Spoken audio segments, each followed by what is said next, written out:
diante do Pai.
Esse é um convite, irmãos, que Deus faz a nós. Vamos nos colocar em pé.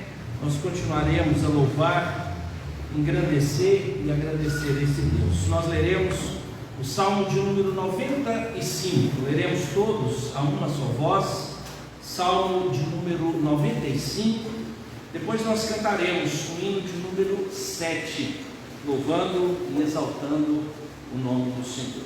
Salmo de número 95, leremos todos a uma só voz. Vamos juntos? Leiamos. Vinde, cantemos ao Senhor com júbilo, celebremos o rochedo da nossa salvação. Saiamos ao seu encontro com ações de graças, vitoriemos com salmos, porque o Senhor é o Deus supremo e o grande Rei acima de todos os deuses. Nas suas mãos estão as profundezas da terra e as alturas dos montes lhe pertencem. Dele é o mar, pois ele o fez, obra de suas mãos os continentes. Vinde, adoremos e prostremos, ajoelhemos diante do Senhor que nos criou. Ele é o nosso Deus e nós, povo do seu pasto e ovelhas de sua mão. Hoje, se ouvirdes a sua voz, não endureçais o coração, como em Meribá, como no dia de Massá no deserto, quando vossos pais me tentaram, pondo-me à prova, não obstante terem visto as minhas obras. Durante 40 anos estive desgostoso com essa geração e disse: é povo de coração transviado, não conhece os meus caminhos. Por isso jurei na minha ira, não entrarão no meu deserto.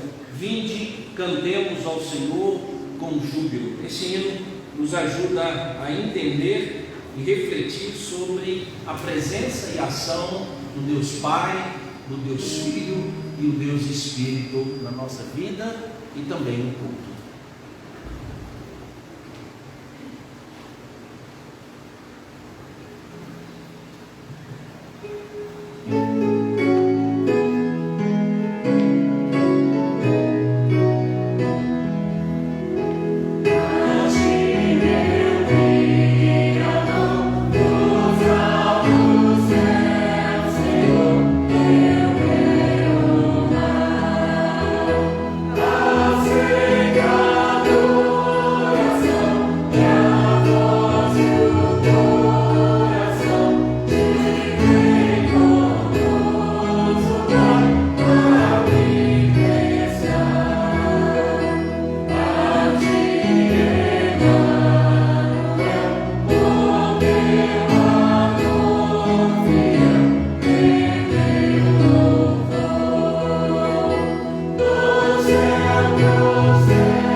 Receba, Deus, a nossa adoração.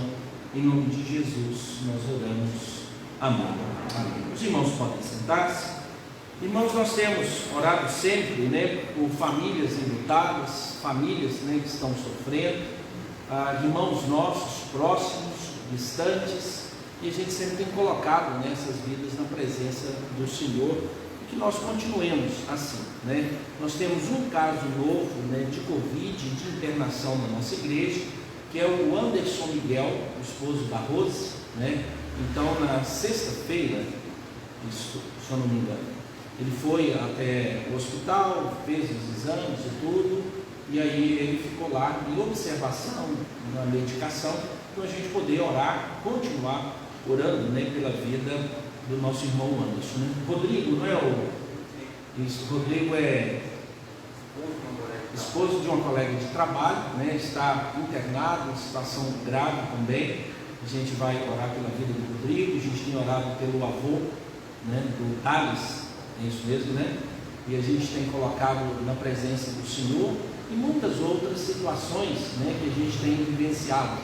A tia e o tio, né, da Érica, uma situação mais grave que a gente tem visto, tem presenciado. Nós temos outros casos envolvendo a igreja também, mas a maioria deles já pessoas que passaram, né, de fase de Covid, necessidade de cirurgia, alguma intervenção, e a gente tem que agradecer a Deus, né, pelo cuidado e pelo direcionamento dele nas nossas vidas. Vamos orar?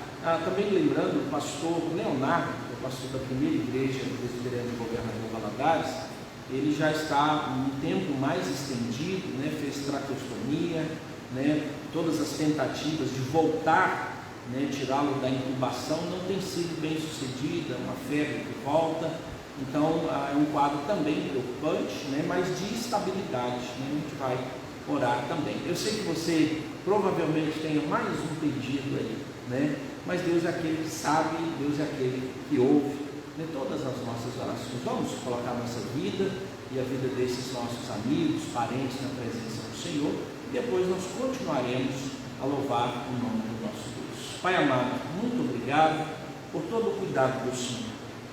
Nós não compreendemos, Deus. É assim que o nosso coração apresenta essas situações. Gostaríamos, Deus, que as coisas na vida pudessem estar de acordo com o nosso pensamento, mas sabemos que os pensamentos do Senhor são maiores do que os nossos. O que nos resta agora, Deus, é depositar a nossa confiança e esperança em Ti. Por isso, Deus, sempre oraremos, sempre contaremos para o Senhor sobre as nossas necessidades, que é uma forma de declararmos, Deus, que dependemos do Senhor. E o Senhor é quem pode reverter todos os quadros. O Senhor é quem pode operar milagres. O Senhor é quem pode concluir processos, utilizar os meios naturais, tranquilizar o nosso coração e trazer, ó Deus, ensinos permanentes, ó Deus, à nossa vida por meio das circunstâncias. Tira de nós, ó Deus, a tristeza e coloque em nós, ó Deus, a sensibilidade do contentamento, de entender que o Senhor está no controle de todas as coisas. Sabemos que falar em doença e óbito, ó Deus, traz tristeza ao nosso coração. Por isso, ó Deus, queremos que o Senhor enxugue as nossas lágrimas, que o Senhor, ó Deus, trate dos nossos sentimentos, para que possamos continuar confiando, ó Deus, sabendo que o Senhor tem controle sobre todas as coisas. Afoque, ó Deus, a cama daqueles que sofrem, traga, ó Deus, a recuperação, traga, ó Deus, o consolo àqueles que estão de luto e àqueles que estão aguardando o tratamento necessário. Cuida, ó Deus, da vida desses irmãos que aqui foram citados, o pastor Leonardo, a vida do Rodrigo, ó Deus, o avô do Thales, ó Deus, que a bênção do Senhor seja sobre ele, no tratamento, ó Deus, que ele tem no sino do Covid, sobre os tios da Érica, ó Deus, que traz-nos grande preocupação, e de cada irmão, ó Deus, que está vivenciando situações, e sobre a vida do Anderson, Deus, que a mão do Senhor esteja presente, e sobre os nossos sentimentos, sobre os nossos pensamentos, que o Senhor, ó Deus, cuide de cada um de nós, para que continuemos firmes, sabendo que o Senhor é quem nos fortalece em meio à angústia, em meio à tristeza, sabendo que o Senhor, ó Deus, tem grandes propósitos em cada acontecimento na nossa vida e na nossa história. Que, ó Deus, nós possamos ouvir da boca do Senhor, ó Deus, as afirmações de sempre e a reafirmação, ó Deus, das promessas. A palavra do Senhor que não falha, não temas, filho meu. Ó Deus, que isso seja notório na nossa vida e na nossa caminhada, pois o Senhor é o nosso Deus e toda a nossa esperança está em Ti, pois o Senhor é o Criador dos céus e da terra e governa todas as coisas. Em nome de Jesus nós oramos. Amém, Senhor. Amém. Vamos continuar, irmãos, louvando o nome do Senhor.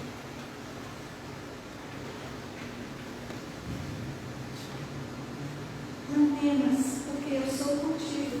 Não te assombres, porque eu sou o teu Deus. Eu te fortaleço e te ajudo e te sustento com a minha destra fiel.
Irmãos, nós vamos abrir as nossas Bíblias na primeira carta de Paulo aos Coríntios, capítulo de número 13. Essa é a última mensagem, desse tema que a gente estava trabalhando. Encerro hoje. Tinha alguns outros assuntos que seria interessante, mas a gente vai ter uma outra oportunidade em outro momento. Primeira carta de Paulo aos Coríntios, do verso 1 em diante, diz assim: E eu passo a mostrar-vos ainda um caminho sobremodo excelente. Ainda que eu fale as línguas dos homens e dos anjos, se não tiver amor, serei como bronze que soa, ou como símbolo que retine. Ainda que eu tenha o dom de profetizar e reconheça todos os mistérios e toda a ciência, ainda que eu tenha tamanha fé a ponto de transportar montes, se não tiver amor, nada serei. E ainda que eu distribua todos os meus bens entre os pobres, e ainda que entregue o meu próprio corpo para ser queimado, se não tiver amor, nada disso me aproveitará. O amor é paciente, é benigno, o amor não arde em ciúmes, não se ufana, não se ensoberbece, não se conduz inconvenientemente, não procura os seus interesses, não se exaspera, não se ressente do mal, não se alegra com a injustiça, mas regozija-se com a verdade. Tudo sofre, tudo crê, tudo espera, tudo suporta. O amor jamais acaba. Mas havendo profecias, desaparecerão, havendo línguas, cessarão, havendo ciência, passará. Verso 1 do capítulo 14 diz assim: Segui o amor e procurai com zelo os dons espirituais, mas principalmente que profetizeis. Irmãos, nós vamos orar, também orar pela vida da Expedita, Elaine e o Mateus, que estão nos visitando hoje à noite. Deus abençoe a vida de vocês, vão tê-los aqui conosco, estamos sempre aqui de portas abertas, ok? Vamos orar, irmãos. Deus amado, muito obrigado por essa noite, a oportunidade que temos de mais uma vez louvar e engrandecer o nome do Senhor. Agradecemos, ó Deus, pela vida do Mateus, da Elaine, da Expedita, que a graça do Senhor, ó Deus, seja sobre a vida, ó Deus, de cada um deles, que eles sejam direcionados, ó Deus, pelo Teu amor, pela Tua palavra, e tenham, ó Deus, a salvação em Cristo Jesus. Louvamos o nome do Senhor, ó Deus, pela existência deles. Também pedimos, ó Pai, que o Senhor fale no nosso coração, que a Tua palavra encontre, ó Deus, morada, que a palavra do Senhor esteja no nosso coração e não simplesmente nos nossos ouvidos. Em nome de Jesus nós oramos. Amém. Primeira carta de Paulo aos Coríntios diz no verso 8, 7, tudo sofre, tudo crê, tudo espera, tudo suporta, o amor jamais acaba. A série termina hoje. Relacionamentos são mais importantes do que realizações. Amor é uma ação consciente, uma ação voluntária, uma ação incondicional de dar-se em benefício a outra pessoa. É isso que é o amor. O amor, ele tem que vir antes das ações, mas nenhuma ação pode ser sem que seja provocada pelo amor. Por isso, realizações, que são ações, são menos importantes do que relacionamentos. A pessoa com quem você casou é mais importante do que o seu casamento. Os filhos que você tem, eles são mais, as pessoas que são seus filhos são mais importantes do que a filiação que você tem com eles. As pessoas que Deus colocou na sua família são mais importantes do que seus parentes. Não são seus parentes que são importantes, porque você vai tratar parente como importante porque ele é da família e não a pessoa que é seu parente. Porque a vontade que você tem é que o parente nunca mais, ou a vontade que você tem é que seu marido desapareça, ou a vontade que você tem é que seus pais não existam, ou a vontade que você tem é que seus filhos vão para longe. E aí então a gente acha que a estrutura é mais importante do que aqueles que preenchem a estrutura. Por isso nós somos capazes de amar a igreja, mas odiar as pessoas. Nós somos capazes de gostar do nosso local de trabalho, mas ser ruim, perversos como nossos colegas de trabalho. Nós amamos, né, estabelecer as regras do trânsito, mas temos dificuldade com quem dirige os carros. Então isso pode estar acontecendo nas nossas vidas, a gente entender que as estruturas são mais importantes do que as pessoas, a gente achar que o diploma é mais importante do que a vida que Deus, as vidas que estão ao nosso redor. Às vezes nós gastamos mais tempo com as coisas do que com as pessoas, e para amar a gente precisa se preparar. A última mensagem é sobre isso. O amor é exigente. O amor, ele não vai surgir de uma hora para outra. Você não vai passar a amar as pessoas simplesmente assim, fechei os meus olhos, fiz uma oração, e aquela pessoa que sempre me persegue no local de trabalho, eu passei a ter sentimentos maravilhosos. Você vai levar 10 anos para sentir alguma coisa, mas antes de sentir, você precisa decidir. E aí você vai descobrir que o milagre pode nunca vir se você nunca tomar uma atitude. Então, o amor é exigente. Eu não sei aqui quem tem conhecimento, a maioria das redes de tratamento a pessoas que são dependentes químicos, ou pessoas que estão envolvidos em algum tipo de vício, eles entendem que quando alguém está envolvido num vício, você precisa tratar de toda a família. E aí existe um princípio ou uma comunidade entre psicólogos e psiquiatras, onde eles marcam reuniões e o título dela é Amor Exigente, porque é fácil amar a pessoa que não dá trabalho, mas é difícil você amar um filho que está envolvido nas drogas, é difícil você amar a esposa que está envolvida, isso é no contexto deles. Por isso eles têm uma clínica chamada o Amor Exigente. Enquanto as pessoas estão internadas, a família tem que ir lá para poder participar dessas clínicas, porque essas pessoas também estão enfermas, e essas pessoas que estão enfermas, as pessoas que estão na clínica, os dependentes, eles estão sendo tratados todos os dias com medicação e um amor exigente, que são aqueles profissionais que estão lá. E aí a família então acha que ela não tem problema nenhum, e aí passam 9 meses, e aí a pessoa diz, estou bem, aí ela vai voltar para onde? Para a família, mas a família não está preparada para amar um dependente químico, que no outro dia ele pode voltar a usar a droga.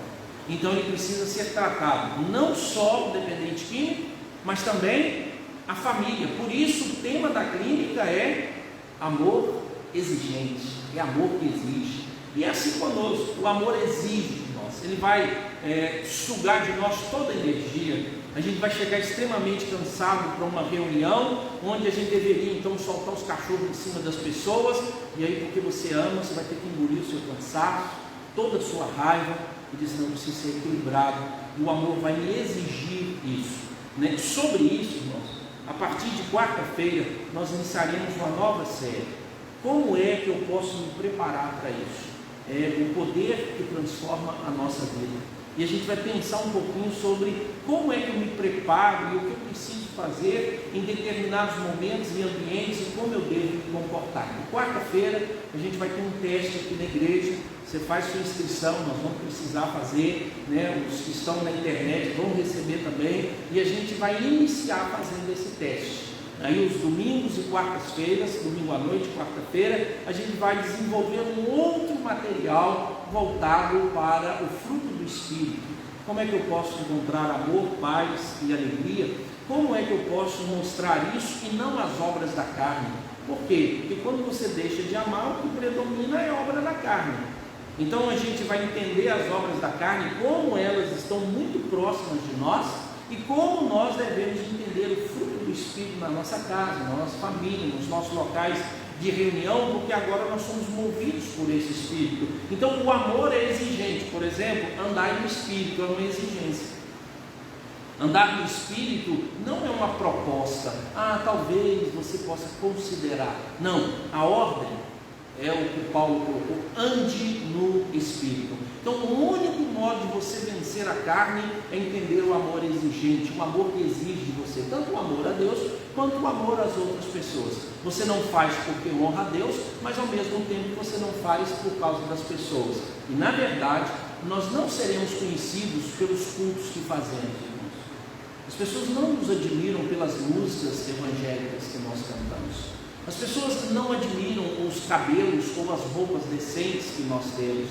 Não são os filmes e as músicas evangélicas que vão impactar as pessoas. O Senhor Jesus diz que uma única coisa vai impactar as pessoas. Não é o tamanho das nossas igrejas, não é a beleza dos nossos sermões, não são os nossos encontros, acampamentos, nada disso vai impactar as pessoas. A única coisa que vai impactar as pessoas para elas dizerem assim: esse é servo do Senhor. Quando eles virem que nós amamos, e as pessoas então saberão que nós somos discípulos. Ele diz: não adianta nada você amar a Deus que não vê e odiar as pessoas que você vê. O apóstolo Paulo vai dizer que todo o mandamento se resume em um único só: amar o teu próximo. Amar o teu próximo. E a gente está trabalhando isso, né? Amar a Deus é superior a tudo, mas qualquer declaração de amor a Deus perde sentido se você não ama o seu próximo. Perde sentido. Chama de demagogia, é hipocrisia. Irmãos, é muito mais fácil amar a Deus. É muito mais fácil. Ele nem está aqui, né? Nem. Você faz besteira, ele não vai entender, é a partir da sua concepção. Mas agora, imagine só, se Deus se ofendesse do modo que nós ofendemos e somos ofendidos por pessoas que amam conosco. E que eu tivesse que pisar em ovos, porque Deus vai estar na reunião, vai estar no almoço, Ele vai estar à noite na casa da gente, vai estar assistindo televisão, e a gente começa a ter um contratempo com Ele, um desgaste. Então é fácil, a gente cauteriza a mente, fala que é amigo de Deus, faz um monte de besteira e diz: Deus, só me perdoa. Ele diz: cara, mas está difícil, todo dia. Aí ele vai embora, ele diz: Deus não está aí, né? Ele não está fazendo aquele juízo no final do culto, né? Hoje quem não cultuou direito vai ser queimado. Não, ele deixa a gente ir embora. Mas aí quando você lida com as pessoas difíceis, e elas falam: não, eu não gosto de você, qual é o seu comportamento? A vida que você tem eu não quero levar. Então me ofende.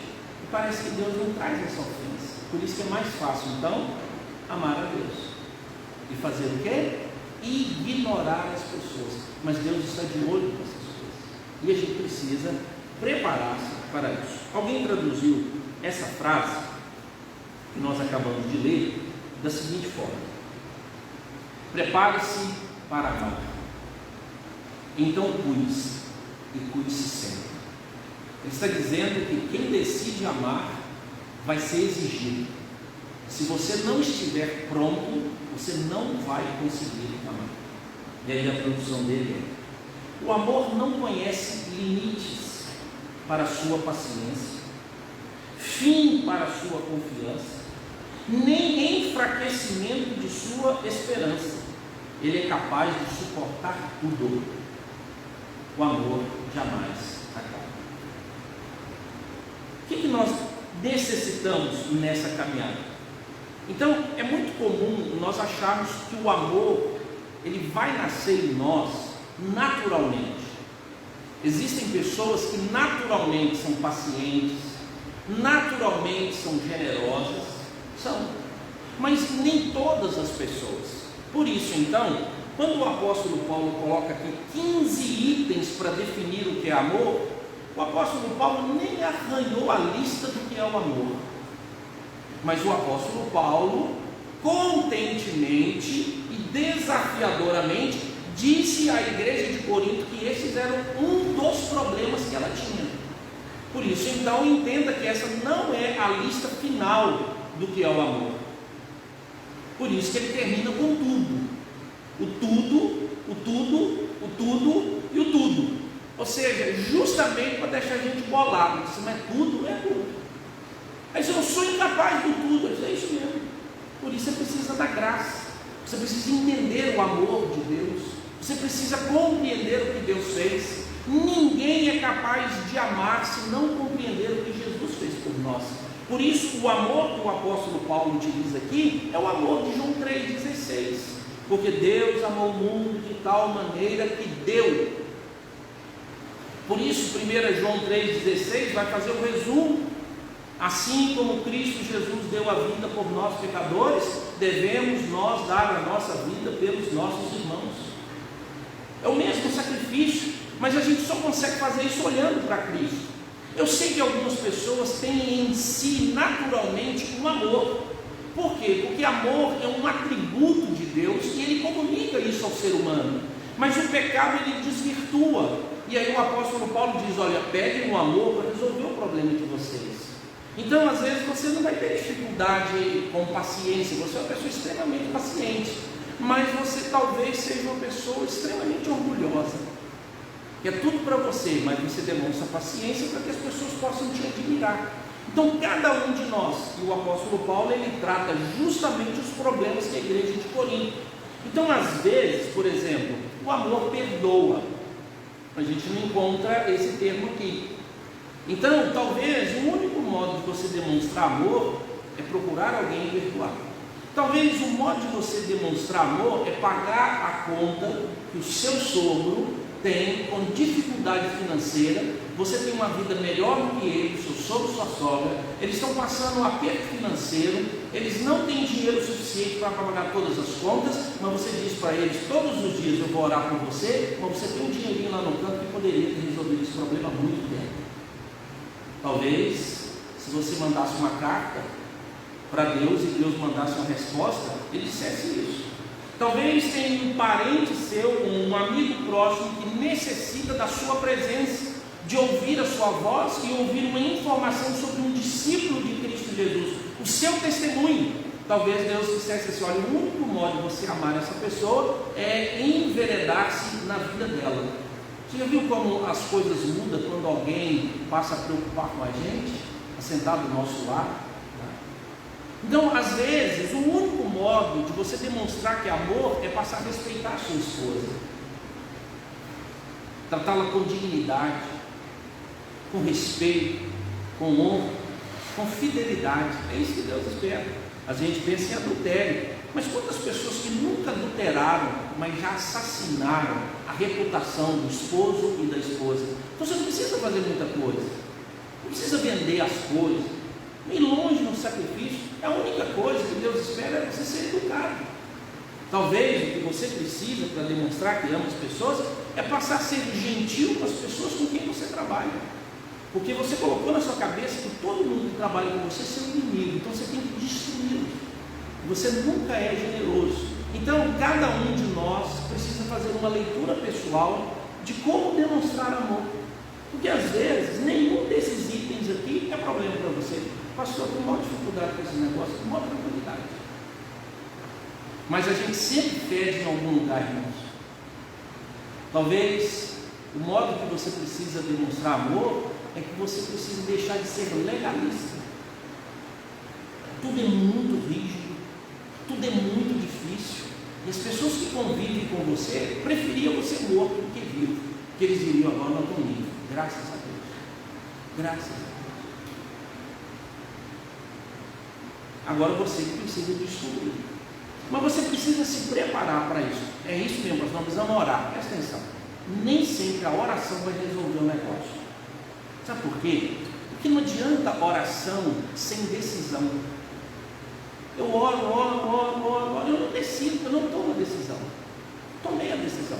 Um rapaz me procurou uma vez e disse: pastor, eu não consigo ser dizimista e ofertar na igreja. E eu oro por isso, pastor, todo direto. Esse copinho é bom, eu dou de um voar aqui nas paredes. E ele então me procurou e disse: pastor, tem assim, quase que as pessoas assim, tem uma reza, uma macumba assim, para a gente poder todo dia entregar. Não tem isso. Existem umas igrejas que inventam os negócios: vou fazer uma oração a partir de hoje, você nunca mais vai deixar de ser. Não acredite nisso. Preste atenção. Eu disse para ele: como é que você faz seu pagamento de dízimo? Não, recebo, vou pagar minhas contas. Aí eu tenho que esperar até domingo para levar minha conta lá e entregar o meu dízimo. Eu acabo esquecendo nada, você sabe, né? Eu falei: cara, faz débito automático. É mesmo? Você vai lá e já declara a sua transferência, faz isso. 6 meses depois ele falou: está dando certo agora. Então o que aconteceu? Tirou dele o direito de pensar. E eu estou orando por isso, nem oro mais, pastor, agora eu só agradeço. Porque já está lá, eu vou ter que ter muita cara de pau para ir lá e cancelar. E ele resolveu, então, ele disse, é a primeira parte. Então, no dia primeiro, a primeira coisa que sai da minha conta, ele falando, é o meu dízimo e a minha oferta, porque eu não estava aguentando mais orar. Irmãos, orar com o dízimo na mão, um negócio desafiador. Você está com a prestação do carro atrasado, sempre remédio, remédio é gente, remédio hipoteca, agora é Covid. Aí, o que eu vou fazer? Aí fecha o olho, ora, mas presta atenção, você pode ter 1000 motivações, e se você não tem disciplina, não adianta nada. Você pode orar todos os dias, mas se você não tem disciplina, você pode falar que ama os seus pais, mas se você não tem disciplina de ir lá visitá-lo, acabou. Você pode amar, ajudar as pessoas com cesta básica, mas se você não tem a disciplina, amar de palavra. É isso que Paulo diz, João diz para a gente parar de fazer. Não amemos somente de palavra, mas de gestos, de ação. Então a gente precisa então de uma força, e Deus já nos deu isso, tá, irmãos? Não precisa pedir de novo. Preste atenção, tudo quanto nós precisamos para a vida e salvação, depois você lê lá inteiro, tudo para a vida e para a salvação, nós já recebemos. Então, por exemplo, você precisa ser convencido a ofertar para missões, precisa nem orar, irmão, é só definir o valor, é tanto. Mas você não pode orar contra a carne, aí é outra história. Eu preciso ser dizimista, eu preciso ser fiel à minha esposa, não precisa nem orar para falar com Deus. Deus já te deu toda a força disso, pode ir lá que você consegue. Aí você sabe da sua fraqueza, então você vai lutar contra o seu conhecimento e a sua disciplina, aí é outra história. Então fica muito mais fácil quando eu entender que a oração não é mais desculpa. A oração vem para justamente a gente confirmar, pastor, e as minhas dificuldades, você vai lutar contra elas. Então, para amar, a gente precisa tomar mais decisão do que oração, porque às vezes a oração vai te enganar, que você vai ser sentimental na oração, você vai falar com Deus que a vida está muito difícil, e Deus está assim, então, pode ir, amigo, já te deu o Espírito, minha palavra chegou, pastor prega lá na igreja, você tem reunião, tem um tanto de gente, e se você der bobeira, a circunstância vai arrancar seu pescoço fora. É assim que funciona. O Espírito habita em nós, para que a gente tenha força para fazer. A palavra de Deus diz como nós devemos agir, e o Espírito e a palavra agem juntos. E aí então Deus coloca pessoas para nos lembrar dessas coisas. Quando você casa, você tem família, e a família o tempo todo está dizendo para você, você anda certinho, você tem que fazer coisa certa. Todo mundo está falando isso. Aí você pisa na bola, porque parece que a gente aprende mais com a circunstância do que com a palavra. A palavra a gente sabe, mas parece que a circunstância nos ensina. A palavra diz, não adulterarás. Aí não adulterará, adulterei. Aí o casamento desfaz, vem o problema, o modelo, aí diz, rapaz, eu precisei aprender pela circunstância, porque eu não quis aprender pela palavra. Irmão, mas nós não precisamos mais dessas coisas. Não precisamos. O apóstolo Paulo deixa muito claro sobre isso. O que nós fazemos? Sabemos e reconhecemos a nossa fraqueza. É ela que nos ajuda a tomar a decisão, e não uma desculpa. Orar 3 meses para tomar uma decisão, o problema é a decisão, não é a oração. Então a oração vai ter outro ambiente, outro aspecto para que você possa lidar com ele. Então no amor, a exigência é assim. Então eu gostaria aqui, nós tivemos uma conversa com Al PH, e eu gostaria de reprisar um pouco essa conversa. Existem 3 coisas na nossa vida que nos impedem e podem ser um empecilho para a gente amar. Existe a questão física, a questão emocional e a questão espiritual. Como é então que Deus pode trabalhar na minha vida e o que eu preciso fazer para que eu possa então amar melhor? Primeiro, eu preciso desenvolver, é uma regra geral, ou seja, eu preciso desenvolver hábitos.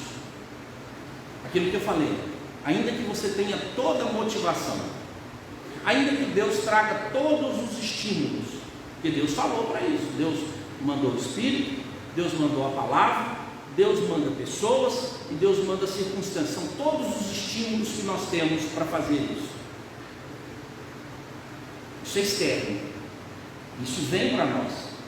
A palavra, o Espírito, as pessoas e as circunstâncias. Tudo pressionando a gente para viver de modo adequado. Deus preparou isso. É assim que Deus construiu. Agora eu tenho a motivação. Qual é a motivação? Amar a Deus. A minha motivação é essa: agradar a Deus, demonstrar amor a Deus. E como é que eu faço isso? Eu preciso aprender a amar. Eu preciso desenvolver os atos de amor. Então eu preciso agora de quê? De uma disciplina, de criar hábitos. E aí a gente precisa fazer isso. E todo mundo sabe que a boa cozinheira, só depois dos bons hábitos. O bom lavador de carro, os homens que gostam de lavar carro, a primeira vez tudo fica manchado, ele corta o dedo todo até a ferragem lá embaixo. Depois ele começa a ficar esperto, ele sabe onde passar, como sugar, como empurrar. Daí a pouco ele consegue passar um pano e não deixar pelo no vidro. Ele consegue fazer melhor do que esse cara que liga lá. A casa é assim, o estudo é assim, a escola é assim, o trabalho é assim. Todos nós acreditamos que a formação seriada e continuada é a melhor coisa que nós temos.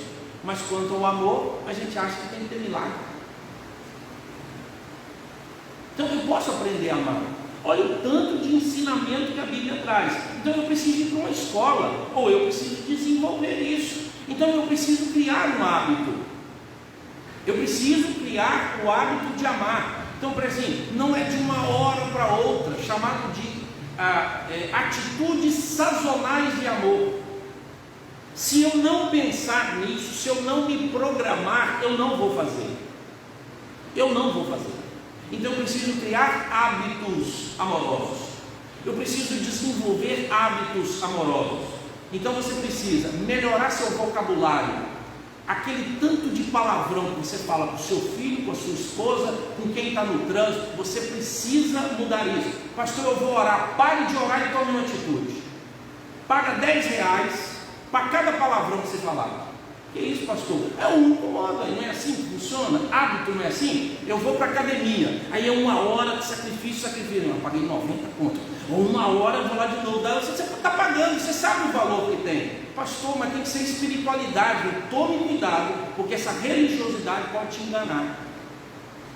Lembra do povo? Começou a falar com Moisés, o mar está vindo, o povo está aí, Moisés. Aí o que Deus falou com Moisés? Moisés olhou para Deus e Deus, Deus, como é que eu vou resolver o problema? Calma, Moisés. Fala com o povo que marche.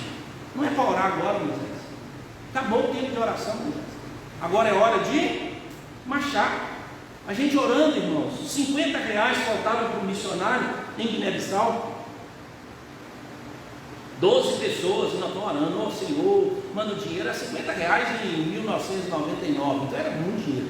Aí eles não estão orando, aí deu um intervalo de oração, ele tomou um café, né? Ele não aguenta, né? Não era jejum. Aí nós fomos tomar um café, 10 minutinhos, nós voltamos para a oração. A primeira oração, Senhor, manda o dinheiro e tal. Um cara estava com a gente, para. O que foi? Está aqui os R$50, não aguento mais, tirou o dinheiro do bolso, vamos parar de orar e vamos. É isso. Você está orando, o negócio você podia resolver. Ó, Senhor, manda R$100 para que a família fazer cirurgia. Você tem um dinheiro, cara.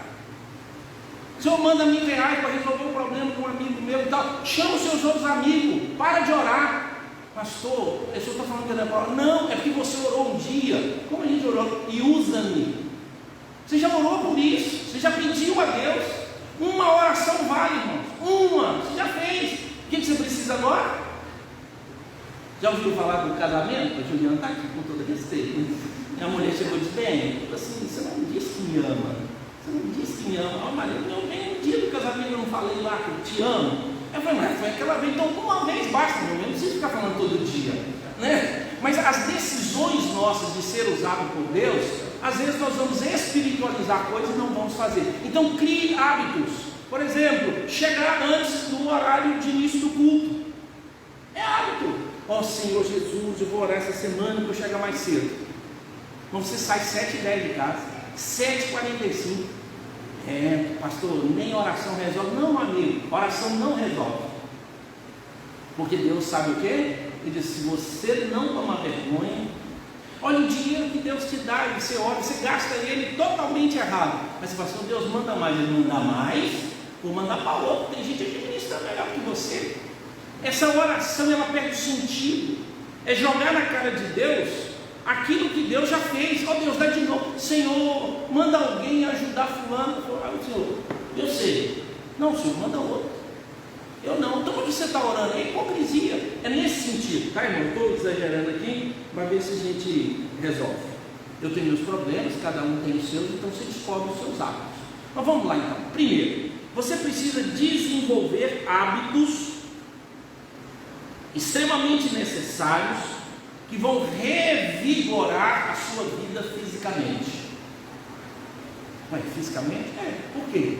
Gente, quando nós não cuidamos de nós fisicamente, a gente não tem paciência com as pessoas.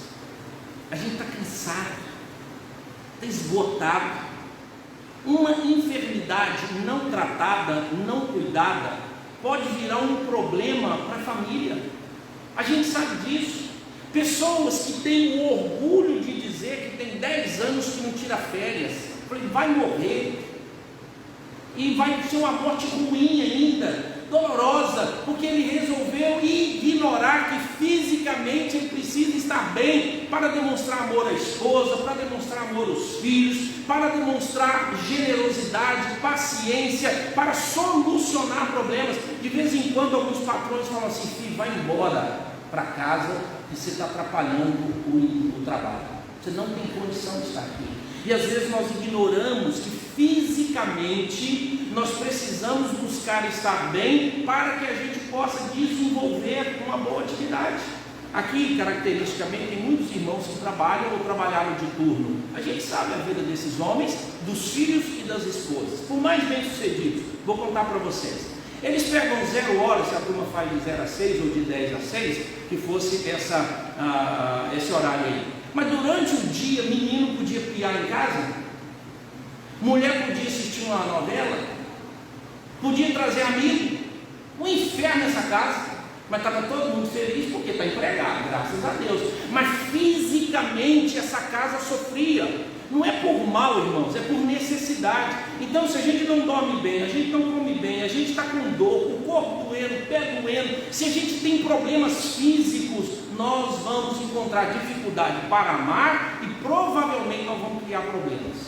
É incrível como nós somos capazes de fazer isso. Parece que é muito distante. Que é isso, pastor? Amar é um negócio espiritual. Não é. Você sabe que o cansaço, a dor pode fazer isso. Mulheres e homens, é mais característica das mulheres. Mulheres, presta atenção, hein? Enxaqueca, lembra das enxaquecas? TPM. Aí você ignora, você empanturra de alimento que não devia, o corpo não suporta e a raiva vem onde? Nas panelas de pressão. A raiva, ela vai produzir o quê? O não diálogo. Nós sabemos disso. Tem um livro que fala sobre as mulheres e a TPM, é um livro da editora Fiel, e um capítulo diz assim: mulheres, não aproveitem a TPM para pecar. E os homens? Eles não cuidam fisicamente, então eles vão ter problema na relação conjugal, você sabe o que eu estou falando. E aí então isso traz um trauma, e aí o amor cessa, a conexão encerra. Quantos casais, irmãos, foram resolver fora os problemas físicos, e depois então o que foi afetado? O amor, o relacionamento. Mas a gente não pensa nessas coisas. A gente acha que não, que é isso, pastor? Não, nós somos seres humanos de corpo e alma. O nosso corpo precisa ser tratado. Então, fisicamente, presta atenção, provavelmente, se você sente fadiga permanente, estou cansado para ir à igreja, estou cansado para fazer uma atividade da igreja, estou cansado para ver meus parentes, estou cansado para ir no Parque Ipanema com meus filhos, estou cansado. A gente cria uma rotina tóxica. Isso a gente sabe disso. Tão bom se parecer, mas é coisa física. Você sair, o seu corpo, caminhar e tudo. E a gente sabe que quanto mais lentidão, quanto mais o nosso corpo estiver estagnado, menos prazer a gente tem de fazer as coisas, menos prazer de servir. Você vê um vizinho carregando um monte de problema na sua casa, deixa para ele. Moro num prédio, 3º andar, de vez em quando eu vejo meu vizinho carregar sacola. Eu sou para lá, se eu junto tudo e levo de uma vez só, né? Ele não, ele leva 4, 5. Eu falo, nossa Deus do céu, não dá para ajudar ele não, né? Ele é muito devagar, nesse sentido, se a quantidade de coisa que ele leva é muito menor, enquanto eu tento juntar tudo, mas porque o meu cansaço diz assim, vai perder tempo de ficar cansado, não? E a gente acaba fazendo isso. Pode observar, como é que se faz? Então eu preciso olhar, se eu estou sempre fatigado, agora está certo, tá? Fadiga e fatigado, agora eu estou corrigindo, tá? Se eu estou muito cansado para ajudar as pessoas, de vez em quando, gente, o modo de amar é exercício físico, não tem outro modo. Eu falo em dinheiro, eu falo em conselho, mas às vezes é físico. Vou ter que ir lá ajudar alguém a arrumar uma casa, arrastar um negócio, um móvel, mas você não cuida da saúde, você não está pronto para isso. Você come tanta carne de porco que a gota está feia, mas você não consegue, não cuida. Sobrepeso, tudo isso, irmão, tudo isso. Teve uma igreja nos Estados Unidos que o pastor ele ficou assim meio encrencado porque ele tinha engordado, ele estava com 160 quilos.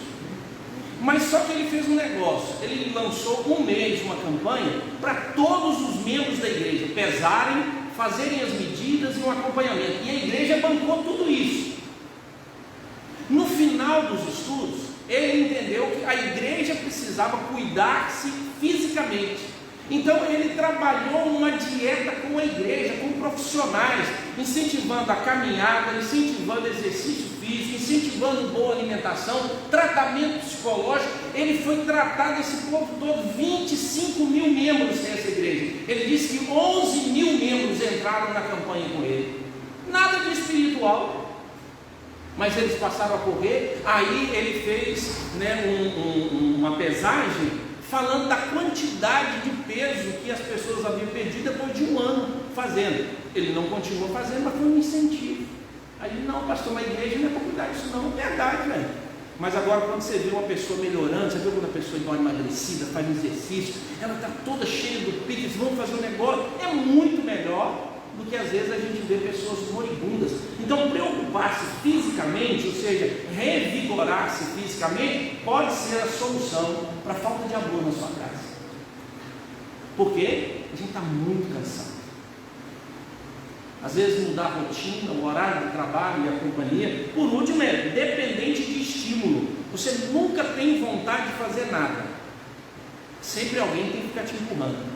Já viu? Vamos fazer aí, vamos fulano, vamos lá. Você nunca tem uma ideia, eu vou fazer isso.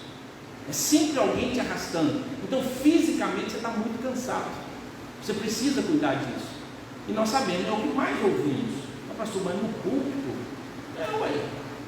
Você precisa aprender a amar. O que a gente tem que fazer nessas coisas? Descanso. Pastor, a gente descansa demais. Descanso adequado, né? Para mim, o texto bíblico diz muito claro como nós ofendemos a nossa natureza. A Bíblia, ela trata isso muito claro. Ela diz que durante o dia a gente trabalha e à noite a gente descansa. Irmãos, nós corrompemos esse mandamento bíblico. Quando a Bíblia diz aos seus amados ele dá enquanto dormem, ele está falando o seguinte: trabalhe durante o dia, e quando você for dormir, durma, porque o que você produziu durante o dia é isso. Deus está cuidando de você. Então ele cuida de dia e você vai resolver suas coisas, você vai fazer. Quando você vai descansar, descansa de verdade. É para descansar mesmo. Então isso é um problema físico nosso. E aí a gente faz o quê? A gente vira à noite, a gente troca tudo. A gente arrumou horários de trabalho, de turnos de trabalho à noite. Nós acordamos 5 horas, 5h30, vamos dormir meia-noite. E a gente quer estar bem no outro dia. Foi isso que Deus programou para nós. Nós estamos errados. Mas pastor, como é que eu vou ganhar dinheiro? Ok, você tem dinheiro, eu tenho saúde. A gente já descobriu isso. E assim, a vida são 3 etapas, né? Dinheiro, saúde e tempo. Isso você tem que associar. Então a primeira fase da vida você tem o quê? Saúde, tem tempo, mas não tem dinheiro. Os meninos, os adolescentes, os jovens querendo casar, está sem dinheiro. Segunda fase da vida, você prosperou, tem dinheiro. Você ainda tem saúde porque está 30, 40 anos de idade, mas não tem o quê? Tempo. Não tem tempo para nada, não tem tempo para nada. Aí você vai para a aposentadoria. Agora você tem dinheiro, entendendo que você reservou, guardou, não pegou sua poupança. Então essas coisas todas, você tem dinheiro. Você tem tempo que agora se aposentar. Disseram que quem aposenta perde o tempo todo, né? Eu acho que é isso mesmo. Mas você não tem o quê? Saúde. Aí você tem que escolher agora qual três etapas da vida você vai viver. Qual delas? Então a questão da saúde, ela vai exigir de nós descanso, dieta e exercício. É isso. É como nós descansamos, o que nós comemos e como nós temos atividades. Então o seu trabalho é uma atividade física. Já viu o pessoal lá? Pegou o Meneí lá no paiol lá. Você não precisava fazer exercício físico, ir para a academia, do tanto que batia pasta. Estava lá. Então o exercício físico na época deles era tranquilo. No nosso agora é qual? Computador. Qual é o exercício nosso? Aí a gente vai ter que fazer o quê? Vai ter que achar um horário para fazer isso. E toda a dinâmica da nossa estrutura se perdeu. Pastor, mas foi Deus quem criou? Claro, a modernidade é de Deus, sim, mas ela pode ser demoníaca quando eu não a uso adequadamente contra o princípio que Deus criou. Se a gente fosse falar, irmão, sobre a teologia do corpo, nossa, tanta coisa que a gente ia falar aqui. É tanta informação sobre a teologia do corpo, como nós devemos tratar o nosso corpo, como fisicamente nós poderíamos ser estimulados ao amor.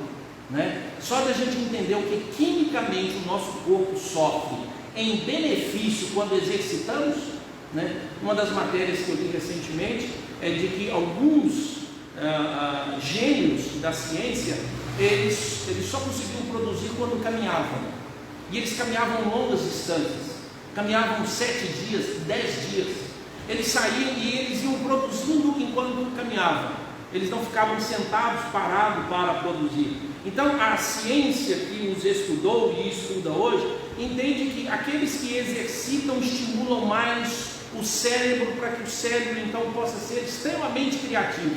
Então a criatividade, ela faz parte do exercício físico, e a turma que faz exercício ginástica aqui sabe disso. Primeiro dia você volta cansado. Alguém diz, exercício físico não cansa. Exercício físico não cansa. Ninguém depois de fazer exercício físico fala assim, estou cansado. Essa é a expressão que eles não aceitam. Cansado está a pessoa que não fez nada, isso. Então a pessoa que produziu, ela precisa agora restabelecer, é benéfico. E uma semana depois, ele trata aquilo como se fosse água na vida dele. Ele diz, eu preciso disso, eu preciso. Mas se um dia você não for, o corpo fala assim, maravilha. 7 dias, nunca mais eu piso lá. 1 ano depois, nem lembro como é que é. Mas o exercício físico faz. Segundo, você precisa criar hábitos que recarreguem você emocionalmente. Nós falamos tanto em emoção, mas nós desprezamos isso na nossa caminhada. Primeiro, nós achamos que traumas não podem fazer parte da nossa história. E aí então a gente precisa negar os traumas. Então você nega a decepção, o desencorajamento, a família que você nasceu, como as pessoas te trataram. Então, num certo sentido, você não pode morrer por causa disso. Mas existem pessoas que elas são afetadas e elas precisam cuidar-se emocionalmente. Davi fala sobre as suas emoções e de vez em quando a gente vai encontrar. Por exemplo, existem pessoas que não estão tratando bem as outras porque elas estão assim, uma sensação de opressão. Ela está no meio das pessoas, junto com as pessoas, mas ela é tão pessimista que ela acha que todo mundo está falando mal dela. E por isso então ela não sai na roda. Ela vai para o Facebook, misericórdia. Todas as indiretas lá são para ela. E as diretas não é. Tudo que escreve lá, se é parente, é para mim. Está vendo? No grupo de WhatsApp. E aí então você fica borbulhando e a cabeça vai enchendo. E aí você sente o quê? Uma opressão. Aqui, irmãos, não é questão demoníaca, não estou falando do diabo, tá? Estou falando que do pensamento ou do sentimento que todo mundo está contra você. Como é que você vai amar se você acha que todo mundo te odeia? Você vai tornar vítima e você vai começar a reclamar da vida. E ninguém é merecedor do seu amor, porque você é tão sofredor que a única pessoa que precisa de amor é você. Você viu quando tem pessoa que parece que ela é a pessoa mais importante do mundo, ninguém dá atenção para ela, e toda vez que ela chega, parece que você sente assim a pessoa mais miserável? E de vez em quando eu encontro pessoas assim, porque ninguém fez isso, ninguém fez aquilo, então, eu falo, não, gente, eu sou miserável demais, eu preciso fazer alguma coisa. E eu vim escravo dessa pessoa. Eu já experimentei isso. Achando que eu estava ajudando alguém, meu telefone tocava 2 da tarde, 3 horas, 5 horas, 10 horas, meia-noite, 1 hora, 2 horas, 4 horas da madrugada. Mas a pessoa me sugava. Chegou um momento que eu perdi a minha energia. Aí eu bloqueei o negócio, eu falei, não tenho mais paciência. Aí eu criei um pecado para mim. Eu não conseguia administrar a emoção, mas a opressão era grande. E eu precisava tratar disso. Então tem pessoas que estão assim, existem mulheres que todos os dias que o marido pergunta se ela está bem, não, ela não está mal, não está bem.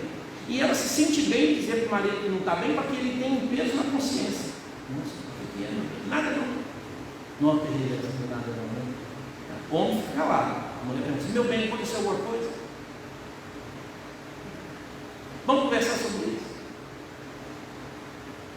Aí o homem pergunta para a mulher, meu bem, alguma coisa? Nada não. Mas se está acontecendo alguma coisa? Não, nada não. Mas você não está com a cama de boa? Não, nada não. 3 meses depois da cena, você não tem alguma bebida? Queria conversar sobre aquilo, nossa, o negócio vai fechar. Aí o negócio vai difícil. Então, quando disser nada não, é alguma coisa. Espera, vai chegar um momento. Se o homem ficar calado, ele está fugindo. Né? Não é assim que a gente faz? Né? A gente vai e descobre. Então, a sensação de opressão, a explosão de impaciência, é marca de que a gente está emocionalmente desestruturado. E por isso, então, a gente não consegue demonstrar amor. Cuidado. Mais uma, desejo de evitar pessoas. Eu vivi uma sobrecarga. Tive que fazer um tratamento. A sobrecarga minha eu perdi toda a energia de sono. O médico disse, Alex, você não dorme, né? Não. Você fica elétrico o dia todo. Né? Quais os sintomas? Vontade de dormir, vontade de comer e vontade de não ver ninguém mais. Não conversar com ninguém. Ela falou, então não tem que tratar. Aí eu falei, a depressão? Ele disse, não, não é não. Você precisa dormir, precisa descansar. Então tá. Aí me deu um remedinho. Eu orava o Salmo 23 todo dia. Salmo 4. Deito e durmo e logo pego no sono, porque tu lexotando me faz repousar sempre. Era 9 da noite, eu tomava um remedinho, apagava, acordava 10 horas no outro dia. Foi um exercício que ele deu, Alex, vai dormir, para reconstrução de energia no seu cérebro. Seus neurônios não estão comunicando, é só isso, Alex. Dormir, é o tratamento seu eixo. Nossa, maravilha. Nossa Deus, eu dormir mas você vai tirar 2 meses de licença do trabalho na igreja. Eu disse, não, que isso? Eu sou pastor daquela igreja, meu amigo. Assim, beleza. 1 mês então, também não. Sou pastor da igreja, não posso fazer um negócio desse. Não é assim, né? Aí, o que você sugere? Não, eu sugiro, senhor. Eu vou conversar com a igreja que eu não vou trabalhar na parte da manhã. Eu vou trabalhar só na parte da tarde e à noite, 9 horas, eu volto para casa. Aí disse, mas você vai desacelerar? Vou. Conversei com o conselho, falei com você. Aí o conselho perguntou, quanto tempo? 6 meses. Então tá bom. Ia para casa, Juliana que é testemunha. Eu não sonhava nada. Tinha perdido tudo. Eu virava à noite para cá. Primeira noite, gente. Nossa, Deus. Foi só 10 horas da manhã. Quantas horas? Achando que era 6 horas, 10. Segundo dia, eu sonhei a noite toda. Gente, eu acordei feliz. Porque eu estava lembrando de todos os sonhos, eram bons ainda. Então, o médico falou assim, pode vir sono ruim. Aí eu, meu Deus do céu. Mas foi tão bom durante 6 meses. Voltei. Aí eu já estava dormindo, sozinho, sem a medicação. Aí esperei mais 6 meses. 10 horas da noite o sono chegava. 6 horas, 7 horas da manhã eu acordava todo restabelecido. Mas eu tive que tratar. E talvez você precisa fazer isso. Vai resolver o seu problema. Mas preste atenção, procure um bom profissional. procure mais de um profissional. É sempre assim que a gente recomenda. Porque às vezes um profissional acerta a química na primeira. Às vezes o outro vai demorar. O pessoal sempre diz, pastor, qual era o remédio que você tomava?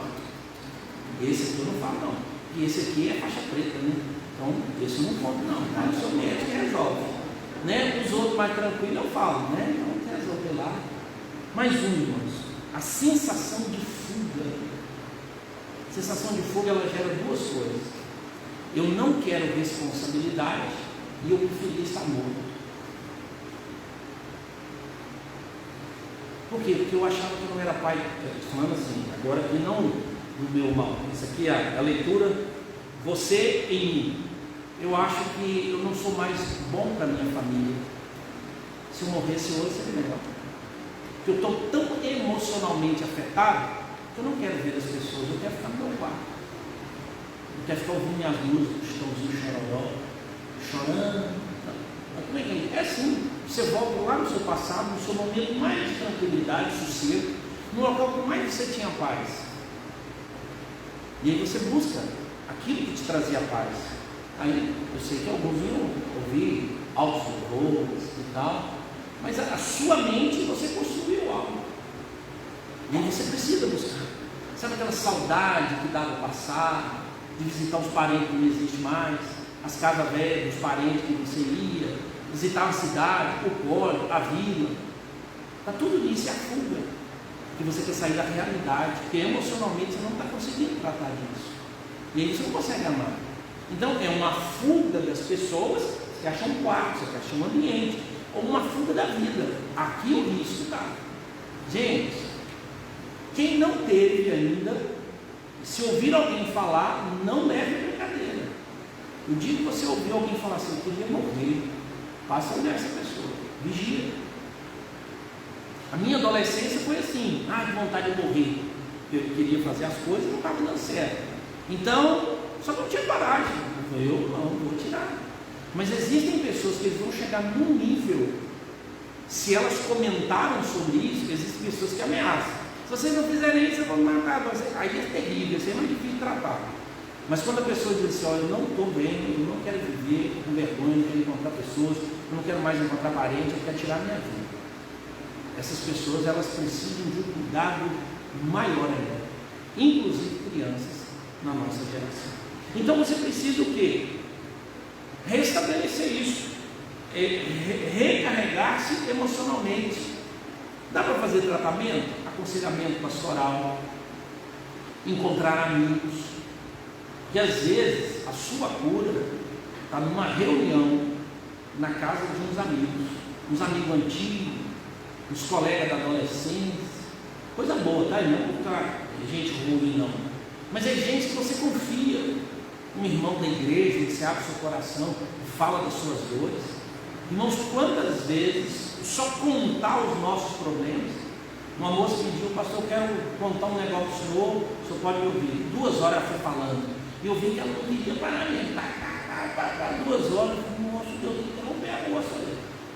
2 horas eu falei, ok, agora é minha vez, como é que eu posso te ajudar? Ela disse, não, pastor, não precisa fazer mais nada não, só que isso eu não disse. 2 horas, muito obrigado pelo seu tempo. Para mim é o que eu precisava contar minha vida para alguém. E ela rasgou, contou tudo. E eu falei, o que você quer que eu faça? Não, não precisa fazer nada não, está pronto. Está pronto. Tem gente que não vai precisar de mais. Você precisa de tempo de recreação e de contentamento. Você viu que ela desce, família que ora unida permanece unida? Existe uma frase que eu acho que ela é poderosa. Família que ri unida permanece unida. Né? Tem família que é muito ácida, ela até ora, faz culto doméstico, canta hino e tudo, mas acabou aquilo ali. A oração é importante, mas a comunicação é essencial. Porque senão esses efeitos espirituais, eles não produzem efeito. Né? Quantos filhos que já dizem, na minha família tinha culto doméstico todo dia, mas meu pai batia na minha mãe. Meu pai era um homem truculento. Minha mãe era uma pessoa que era muito difícil, especialmente com as noras. Quantas vezes, mas tinha culto doméstico todos os dias. Por último, hábitos que renovem a minha espiritualidade, fisicamente, emocionalmente e espiritualmente. Como é a espiritualidade? Primeiro, nada do que se refere a Deus passa a ter valor, valer a pena. A pessoa começa a ir à igreja, participar lá do culto. Então, primeiro, essas pessoas têm problema com as pessoas, depois elas têm problemas com Deus. Então, quando elas falam assim, eu não quero ir naquela igreja, eu não quero ir naquelas reuniões, ele não está com problema com Deus. Tanto que ele é capaz de não voltar à igreja e ainda continuar falando com Deus. Mas o que a gente vê é que essas pessoas que sofrem espiritualmente, uma hora elas começam a relatar o problema delas com Deus. Sabe por quê, irmãos? Eu, pelo menos por observação, mas segundo o texto bíblico, todas as pessoas que estão espiritualmente bem com Deus, estão socialmente bem com as pessoas. A gente vê que as pessoas que estão bem com as pessoas, elas estão bem com Deus. Preste atenção, as pessoas são capazes de participar da ceia adulterando, mentindo, fornicando, utilizando de meios escusos. Ela participa da ceia, mas o dia que alguém da igreja a ofende, ela deixa de participar da ceia, porque ela tem mais problema com pessoas do que com Deus. E é comum as pessoas deixarem de vir às igrejas, não por causa de Deus, mas por causa das pessoas. Essas pessoas. Aí quando ela deixa isso, o próximo passo é com Deus. Davi falou isso, no Salmo 116. Disse eu, na minha besteira, na minha alucinação, todo homem é mentiroso. E depois disse, está errado. Eu tenho que confiar nas pessoas. Pastor, a Bíblia diz, maldito o homem que confia no homem. Não, maldito eu, homem, que confio em mim, homem. Ou seja, que eu não confio em Deus. Eu posso ter amigos. Salmo 16 vai dizer, entre os santos nos quais eu tenho maior prazer, há amigos mais chegados que irmãos. Não tem problema relacionar com as pessoas, mas preste atenção, as pessoas podem ser um entrave para a nossa espiritualidade, e aí eu ponho culpa na instituição às vezes. Então, nada parece ter valor na questão da espiritualidade, a vida se torna fútil, e a pessoa começa a dizer, para que a gente está aqui vivo?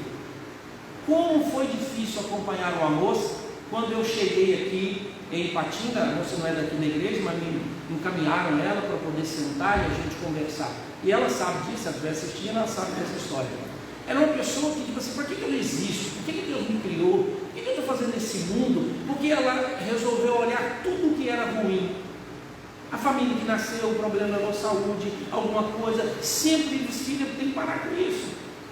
E quem está mal espiritualmente, ele se sente inútil. Por último, ele culpa a Deus pelos problemas. Ele não consegue buscar solução em Deus. Deus, por que eu estou vivendo isso? Como é que eu resolvo essas coisas? Então, irmãos, o amor é exigente. Quem decide amar, preste atenção, decide amar, precisa criar hábitos, desenvolver hábitos que revigoram fisicamente, recarregam emocionalmente e renovam espiritualmente. Hábitos que eu preciso desenvolver dia após dia. O amor não conhece limites para a sua paciência, fim para a sua confiança, nem enfraquecimento de sua esperança. Ele é capaz de superar tudo. O amor jamais acaba, mas o amor é exigente.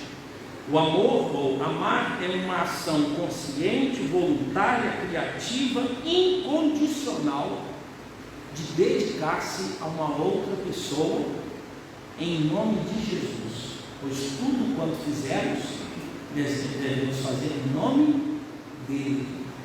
Por isso, nós devemos amar. Essa é a expectativa de Deus.